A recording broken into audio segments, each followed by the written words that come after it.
আজিৰ দিনটো এটা অভিশাপ্ত দিন। মনটো এতিয়াও মানি ল'ব পৰা নাই যেন কোনোবাই ফেক নিউজ এটা উলিয়াইছে আকৌ চব ঠিক হৈ যাব।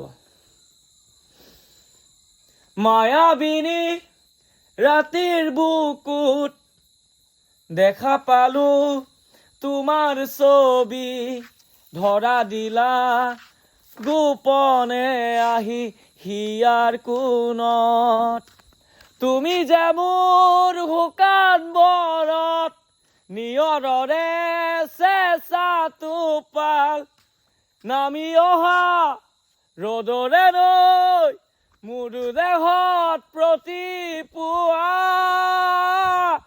ধুমুহাৰ হতে মোৰ বহু যুগৰে নাচোন, এন্ধাৰো সঁচা মোৰ বহু দিনৰে আপোন, নিজানৰ গান মোৰ শেষ হ'ব ভাবো তোমাৰ বুকুত।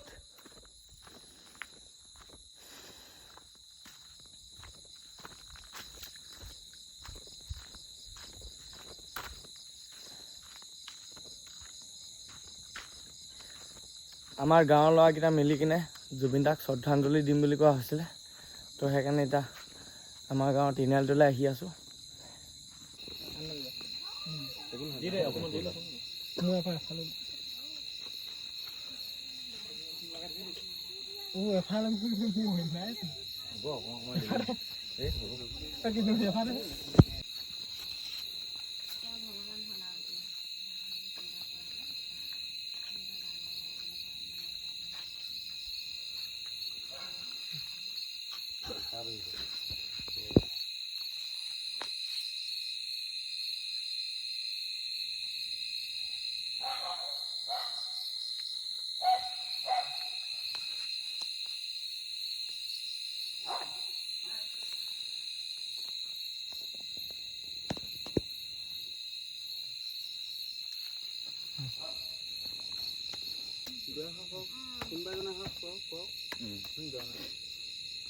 অকলেচোন শব্দই নাই, কি কম আৰু।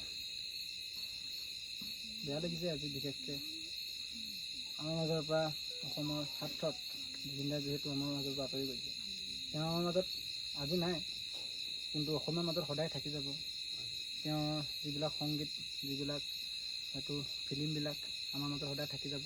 প্ৰতিটো গান আজি যিহেতু জুবিন দাই 32 বছৰত 40,000 গান লিখি পিনে আমাৰ অসমীয়া সকলো ইণ্ডাষ্ট্ৰিতে যিখিনি গান লিখি তেওঁ সংগীত ৰচনা কৰি থৈ গৈছে, অসমীয়া প্ৰতিজন আজি অসমীয়াৰ মাজত আজি এইখিনি জিলিকি থাকিব। জুবিন দা আজি মৰিও অমৰ, সঁচাকৈ জুবিন অতুলনীয়। আজি নতুন প্ৰজন্মৰ এজন আমাৰ মাজৰ পৰা নাইকিয়া হৈছে, তাৰ প্ৰতি বহুত বেয়া লাগিছে, আৰু অসমবাসী বেয়া লাগিছে আজি। ইমানে কম আৰু কি ক'ম, বেছি কথা নাই। জুবিন দাৰ বিষয়ে কৈ পিনে হয়তো আমি শেষ কৰিব নোৱাৰোঁ। জুবিন দাৰ যিখিনি অতুলনীয় প্ৰশংসা সেইখিনি আমি বিশেষকৈ শেষ কৰিব নোৱাৰোঁ কৰি পিনে, ইমান সৰুকৈ কৰি পিনে বিশেষকৈ ভাষা নাই আৰু বেলেগে কোনোবা কয় যদি ক'ব পাৰে। চবেই 1 মিনিট মৌন প্ৰাৰ্থনা এটা কৰিব লাগে জুবিন দাৰ নামত।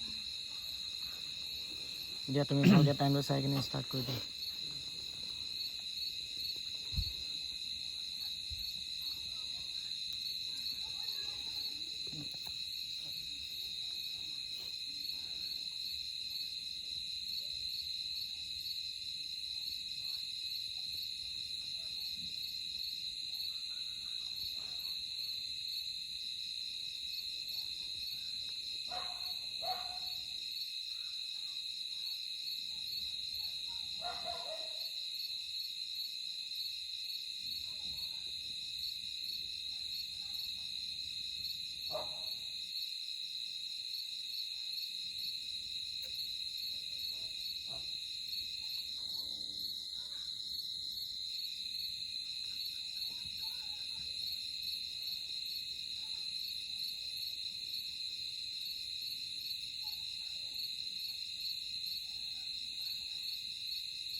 দৰ্শন কৰিছোঁ অকণমান কণ্ডলদা জয় কৰি পৰম শ্ৰদ্ধা আজি উপস্থিত আমাৰ ৰামধেনু যুৱ সংঘৰ সৌজন্যত জুবিনদাৰ শ্ৰদ্ধাঞ্জলি অনুষ্ঠানত উপস্থিত সমূহ বিষয়ববীয়াসকল, আজি বিশেষকৈ ক'বলৈ একো ভাষা নাই। আজিৰ নিচিনা কলা দিন হয়তো আমাৰ অসমবাসীলৈ হয়তো অহা নাছিলে আৰু আগন্তুক দিনত নাহক। জুবিনদা আমাৰ মাজত সদায় চিৰদিন জীয়াই থাকিব। তেওঁ যিখিনি আমাৰ কৰণীয় কাম কৰি থৈ গ'ল, তেওঁৰ কামবোৰ সদায় আমাৰ মাজত জিলিকি থাকিব। তেওঁ সদায় আমাৰ মাজত অমৰ হৈ থাকিব। তেখেতক সঁচাকৈ ভাষাই বুজাব পৰা নাই যেন তেওঁ যেন এতিয়াও যেন ঘপককৈ সাংবাদিকৰ মোবাইলটো উলিয়াই সাংবাদিকক ক'ব যে মই এতিয়াও জীয়াই আছোঁ, তেনেকুৱা ধৰণৰ ভাৱ এটা হৈছে। কিন্তু কি ক'ম, প্ৰকৃততে সত্য নহ'লেও মানিবলগীয়া সত্য হৈছে। তেওঁ যিখিনি আমাক দি থৈ গ'ল, অসমীয়া সমাজত যিখিনি দি থৈ গ'ল, সেইখিনি সদায় স্মৰণীয় হৈ থাকিব। তেওঁ সদায় আমাৰ মৰমৰ হৈ থাকিব। তেওঁ আত্মাই আজি চিৰশান্তি লাভ কৰক, তাকে আমি সকলোৱে আমাৰ ৰামধেনু যুৱ সংঘৰ সকলো সদস্য লগ লাগি আমি আজি এক মিনিট মনোপ্ৰাৰ্থনা কৰিলোঁ আৰু শ্ৰদ্ধাঞ্জলি অনুষ্ঠান কৰিলোঁ। সকলো উপস্থিত হোৱাৰ কাৰণে আমি ধন্যবাদ জ্ঞাপন কৰিছোঁ। জুবিনদা সদায় আমাৰ মাজত অমৰ হৈ থাকিব। আৰু আজি আমি বিশেষকৈ আমাৰ অসমখনে এটা সম্পদ আমি হেৰুৱালোঁ। বিশেষকৈ বহুত দুখ অনুভৱ কৰিছোঁ, ভাষাই বুজাব পৰা নাই। কিছুমান কথা কওঁ বুলি ভাবি ক'ব মন যোৱা নাই। লাষ্ট শেষত এইটোৱে কওঁ, জুবিনদা অমৰ হওক, অমৰ হওক, অমৰ হওক, জুবিনদা অমৰ হওক, অমৰ হওক, অমৰ হওক, জুবিনদা অমৰ হওক, অমৰ হওক, অমৰ হওক। ধন্যবাদ। জয় জুবিনদা।